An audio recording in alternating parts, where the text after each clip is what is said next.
Taste the Daily. இந்தியாவிலேயே ஜனநாயகமான கட்சி அதிமுக தான் என முன்னாள் முதலமைச்சரும் அதிமுக பொதுச் செயலாளருமான எடப்பாடி பழனிசாமி தெரிவித்துள்ளார். விழுப்புரம் புதிய பேருந்து நிலையம் அருகே அதிமுக வேட்பாளர் பாக்யராஜை ஆதரித்து அவர் பிரச்சாரம் மேற்கொண்டார்.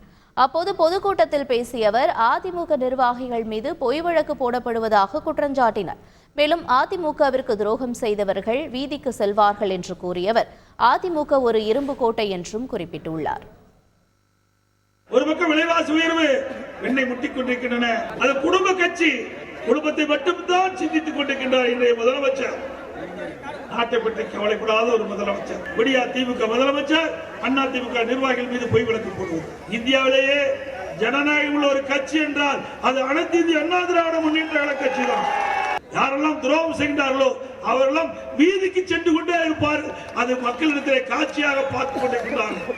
அனைத்து இந்திய அண்ணா திராவிட முன்னேற்ற கழகம் என்பது இரும்பு கோட்டை.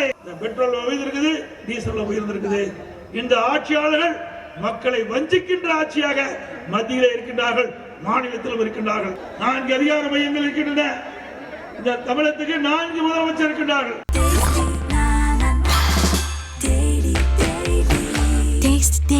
Taste the Daily.